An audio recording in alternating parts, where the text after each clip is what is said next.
Hi, this is Alan from Alpus Group, and I'm going to talk to you today about making money from commercial to residential conversions, how to triple your profits by converting to serviced accommodation in particular. So why listen to me? Because I've got a lot of relevant experience. I've worked in construction and property development all my life. I've many decades of experience of property and infrastructure management. And I've worked for contractors, clients and consultants on projects from the smallest to the largest in the UK and internationally, the largest being about $1.5 billion.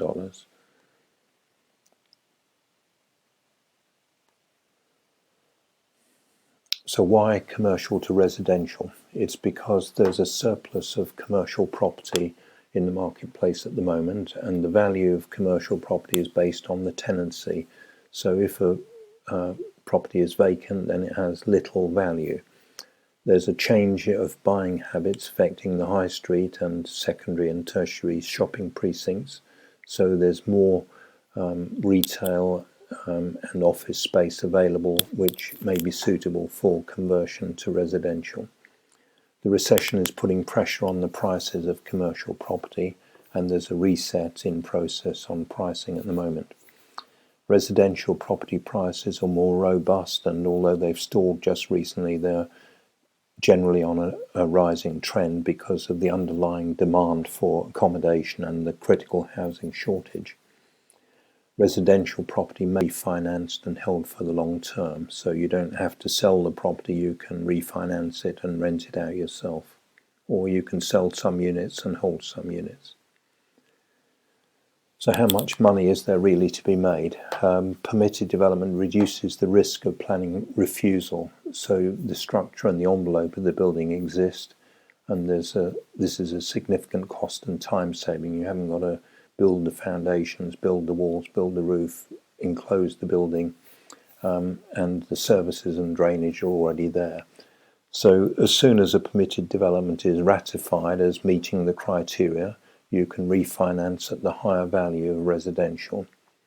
You need to choose the best residential areas in order to maximise the difference between buying at a low commercial cost and reselling the converted units at high residential value. So how much does it cost and what is the margin? These are just some crude examples because the values vary significantly between areas. But if you were to purchase commercial at below £300 per square foot, your conversion costs would typically be in the region up to £150 per square foot, and the sales value would typically be above £550 per square foot. Thus, that would give a margin of £100 per square foot, very crudely. So where to start? Every project is different and needs to be appraised individually. So you need to consider the location of the property and is it really suitable for conversion. There's noise issues. If it's over a railway line or near to a railway line, near to a motorway, it may not be suitable. Are there highways considerations and parking considerations? Also things like collection of refuse by the local authority. All these things need to be considered, and do the figures stack up in terms of the purchase cost, the conversion costs, and then the resale values, bearing in mind that you're going to have to incur finance costs as well. So Alpus identifies prospects using a 5-step property development success process. Firstly, we identify the prospect site. So we need to calculate the feasibility of the project as one of the early steps. Does the site actually fit in terms of crude calculations? Does permitted development apply? Can we purchase the property at a reasonable price without needing to go to planning permission, i.e. Does it meet the criteria, and will the residential conversion sell at a significantly higher figure that we can make a margin? Step 2 being to prove that initial assessment based on a preliminary design. So we do some preliminary drawings, and we'd calculate all the costs: solicitors' fees, stamp duty, land tax for purchase, design and construction costs, local authority fees, finance costs, allow a suitable contingency depending on the risks involved in this particular project, and prove whether it was suitable or not. Step 3 would be to acquire the property or to use an option to purchase if it were to need planning permission. If the permitted development rights would apply, then we could purchase the property, but otherwise it would be too risky, and we may submit an offer to purchase subject to planning permission. Step 4 of the property development success process is sales and marketing, and this depends on the planned exit strategy. And are you holding for the long term, in which case you would refinance, or are you going to sell off the units, in which case we could well try to sell off plan at an early stage so that we've got certainty of cash flow. Step 5 is detailed design and construction.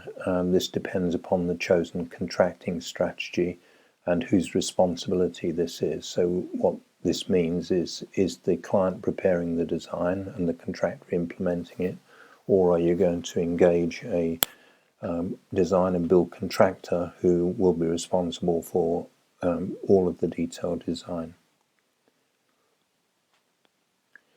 So how do Alpus acquire sites? We engage with letter writing campaigns direct to vendor. We use software to identify who are likely to be suitable vendors for profitable projects. We have sources all over the UK. We get leads from commercial agents, and we negotiate with property owners. We carry out purchase lease options where appropriate, and we can acquire sites from owners at current market value or below market value if possible. We lease the property until we exercise the option to buy, and we exchange contracts with delayed completion as another alternative. So this is an example of a luxury serviced accommodation in Hyde Park Gate for Cheval Property Management. It was a listed building converted to 18 luxury flats, and it's been operating as the equivalent of a 5-star hotel very profitably for a number of years. So it's clear that good design matters, and so does good quality construction, which needs organisation and management. Building is made to last, so you need to get things right first time, and to quality, budget and time schedule, and of course safely. So quality assurance and control is essential, needs to be delegated to the appropriate designers and contractors, and health and safety is mandatory, it's not optional. So you need to ensure that you delegate the necessary responsibilities for legislative obligations appropriately. So when you assess the number of designers, contractors, subcontractors and specialist suppliers involved in a typical project, there are a lot of moving parts that need a lot of coordination. I wrote a book about my experience of this process and a large number of projects that I've carried out during my career, and I identified the 20 key factors for project success. And these are the following 20. We won't go into them in great detail, but it's worth just mentioning that if you get most of these right, you will have a successful project. If you start to get more than a few of them wrong, then you could well have a problematic project. It starts with a clear and concise project remit or brief, because that's the fundamental thing. Your goal for this project, your objective, what is it to be? And you may need to define 2 or 3 different exit routes to be sure that you have the appropriate risk mitigation in place. You need to carry out a suitable risk assessment and allocate contingency for the risks that you assess.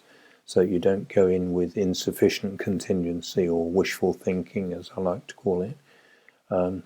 Key factor 3 is the finance and funding needs to be adequate to complete the project, not start a project with inadequate funding and then run out of funds part way through. Key factor number 4 is that the site is available and accessible to the contractor. It sounds obvious, but you'd be surprised how many times you come across situations where there's a tenant or part of the site is not available, and therefore the contractor will start to make claims when he can't get on and complete his work. Key factor 5 is statutory permissions are in place. That is usually planning permission and building control permission. There may be other permissions required if you're working adjacent to the railway, for example, or adjacent to tube lines or Docklands Light Railway. Key factor 6 is special protection measures and party wall agreements. These need to be agreed with your neighbours and ensure that you don't damage their property. Key factor 7 is protection of utilities where these services cross your site or run adjacent to your site. And key factor 8 is enabling or advanced works, which may be demolition or it could be some services diversions that may have a long lead-in time which need to be carried out in advance of the main works. Key factor 9 is to identify the appropriate contracting strategy for the project. So what this means is traditionally the client would organise the designers and the contractor would implement the project. More recently, design and build contracts have been favoured because the contractor is then responsible for all of the detailed design. The client is only responsible for the preliminary design and establishing the employer's requirements on which the contractor's proposal is based.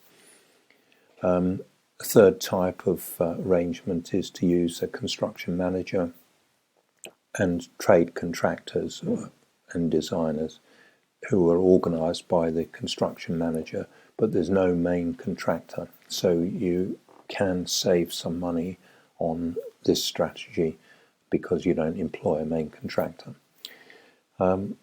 Key factor 10 is that a fully complete and buildable design is available. Obviously, with a design and build contract, this is entirely the responsibility of the contractor, the design and build contractor. Key factor 11 is quality assurance and quality control measures need to be in place and arranged, delegated through the designers and or contractor for implementation. And key factor 12, building information management and modelling is essential, particularly if you've got operational things which you need to pass on detailed information about, which you may need to get from specialist suppliers and subcontractors. So you need to establish the protocol for building information management, BIM as it's called. Key factor 13 is contracts and collaboration. With the very complex nature of building projects and sophisticated systems, you need to ensure that the right specialists are collaborating with your designers and vice versa, so that the whole of the efforts of the team are focused on your project and delivering it successfully. Key factor 14 is health and safety, which is mandatory, and you need to ensure that you implement the Health and Safety at Work Act 1974, as well as the CDM regulations and also the RIDOR reporting requirements, all need to be delegated to the appropriate consultant or contractor. Key factor 15 is stakeholder management, so you need to inform your funder, all the neighbours and any other stakeholders. For example, investors may have a stakeholding and need to be fully informed about progress and that things are going to programme, and if there are problems, keep them informed about problems and, very importantly, what's being done to solve the problems. Key factor 16 is communications and protocols. You need to set these up so that there is clear communication everyone who needs to be informed is informed at the appropriate time, and there needs to be a system in place for doing this. Key factor 17 is progress reports on schedule and budget are very important, because you need to ensure that you're meeting all your deadlines as you go through the project. Usually construction periods are very tight, and it's essential that deadlines are met. Key factor 18 is progress meetings, and this is an essential part of ensuring that the progress reporting is studied and essential actions are taken to address any non-conformities, i.e. where targets are not being met. You need to ensure that the appropriate action is taken with the responsible parties. Key factor 19 is interfaces and interface management, and this is another essential element where you need to make sure that if there are interfacing contracts or interfacing relationships, that these are properly managed by the project manager or the contractor as may be appropriate. Key factor 20 is that there should be a culture of decision making and leadership on the project, so that problems are not left to fester, that there are solutions found at the appropriate time. So what options do you have? You can appoint a project manager to sort out all the issues, and the cost is likely to be significant if it's a consultancy or even a freelance, and depending on the size of the project would depend on the cost, but this comes off your bottom line. Or you can do it yourself and learn on the job, so you can save the fees of appointing a project manager, but you may lose money and time by making mistakes. Or another alternative is to partner with Alpus, and you can book a 1-hour call with me to discuss your project, your property, or your investment interest, and we can formulate a strategy to implement it using Alpus contacts and network. So my Calendly link is Alan J.E., or you can call me on 07539 141257, or the landline 0333 224 1257, or you can drop me an email at alan@alpusgroup.com. We collaborate with different stakeholders such as property owners, property investors, property management companies. We arrange creative finance strategies, we carry out joint ventures, we acquire properties and portfolios, and we transform property value. You can participate in our partner scheme and share deals with us.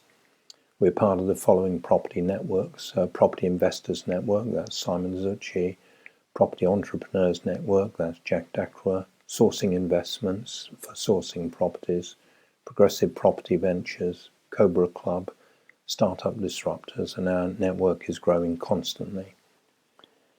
We also offer a property development success course, which is priced at £1,997, and we go through the 5-step property development success process that we identified earlier, and we go through it over 8 weeks, 8 weekly modules. First module, we deal with identifying sites and prospects. The second module is preliminary design and feasibility. The third module is funding and cash flow. The fourth module is site acquisition and planning approval. The fifth module is marketing and sales. The sixth module is detailed design and construction. The seventh module is system building, and the eighth module is management and control systems. So we transform property value. If you'd like to contact us, we can solve your property problem, whatever it is. That's a picture of me, and I'm a participant in Simon Zucchi's mastermind program. My telephone number is +44 333 224 1257, or +44 7539 14 1257. You can schedule a call with me at calendly.com/AlanJE, or you can email me alan@alpusgroup.com. Look forward to hearing from you.